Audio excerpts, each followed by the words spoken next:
बहुत समय पहले की बात है। नंदन वन में एक हाथी रहता था। हाथी बहुत विशाल था, परंतु दिल का बहुत अच्छा था। जंगल के सारे जानवर हाथी को बहुत प्यार करते थे।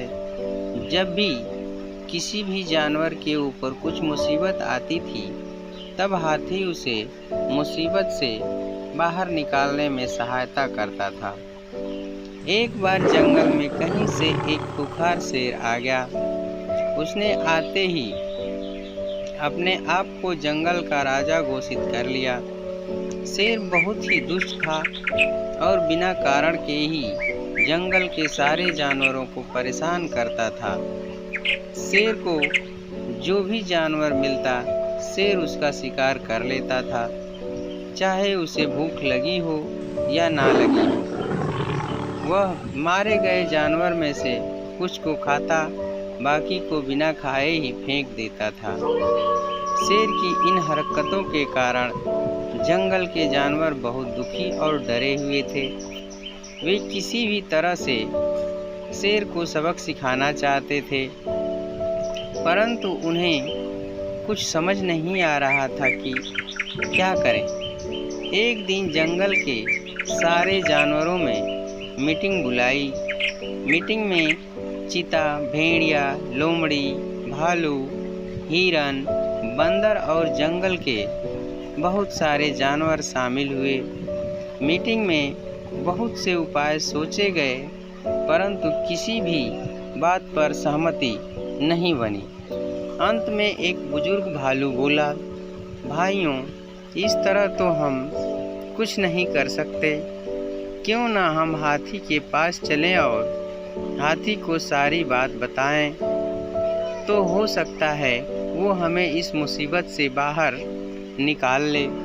जानवरों को बुजुर्ग भालू की बात अच्छी लगी और सारे जानवर हाथी के पास पहुंच गए और सभी ने हाथी को अपनी समस्या बताई।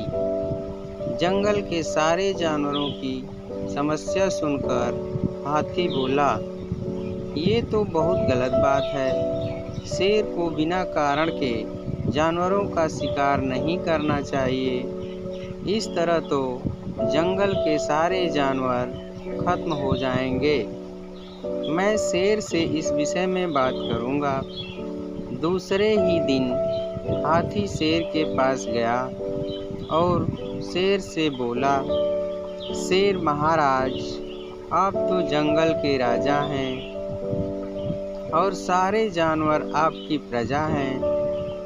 आप जिस तरह बिना किसी कारण के अंधाधुंध तरीके से जानवरों का शिकार कर रहे हैं, ऐसे तो जंगल के सारे जानवर ही खत्म हो जाएंगे। फिर आप अपना पेट कैसे भरेंगे? हाथी की बात सुनकर शेर को गुस्सा आ गया और शेर बोला, अरे मोटे हाथी, तू जानता भी है मैं कौन हूँ? तू इन सब डरपोक जानवरों का मुखिया बनकर इधर आया और तू मुझे सिखा रहा है कि मुझे क्या करना चाहिए, क्या नहीं करना चाहिए। चल भाग जा, नहीं तो मैं अभी तुझे भी मार डालूंगा। हाथी ने शेर को समझाने का बहुत प्रयास किया, परंतु वह नहीं माना और हाथी को बुरा भला कहने लगा।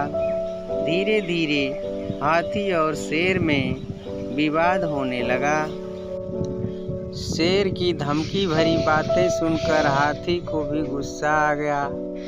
हाथी शेर से बोला, चल शेर, आ जा मैदान में। आज दो दो हाथ हो ही जाए, देखते हैं कौन जीतता है। अगर तू जीता तो जिंदगी भर तेरी गुलामी करूँगा, और अगर मैं जीता तो तुझे ये जंगल छोड़कर जाना होगा। शेर ने हाथी की चुनौती स्वीकार कर ली। शेर और हाथी में घमासान लड़ाई हुई। जंगल के सारे जानवर लड़ाई देख रहे थे। शेर और हाथी दोनों पूरी ताकत से लड़ रहे थे। किसी को समझ नहीं आ रहा था कि कौन जीतेगा। तभी शेर ने एक ऊंची छलांग लगाई और हाथी के ऊपर जा बैठा। यह देखकर हाथी को गुस्सा आया और उसने अपनी सूंड से शेर को पकड़ लिया और नीचे पटक दिया और पैरों से दबाकर मारा। इस तरह पिटाई खाकर शेर अधमरा हो गया और हाथी से माफ़ी मांगते हुए बोला, हाथी भाई, मुझे मत मारो, मैं अपनी हार मानता हूँ। मुझे समझ आ गया कि जब चोट लगती है तो कितना दर्द होता है। अब मैं किसी भी जानवर को बिना कारण के परेशान नहीं करूँगा। मैं यह जंगल छोड़कर चला जाऊँगा। इस प्रकार लड़ाई में हाथी जीत गया और शेर हार गया। हारने के बाद शेर जंगल छोड़कर चला गया। जंगल के सारे जानवर बहुत खुश हुए।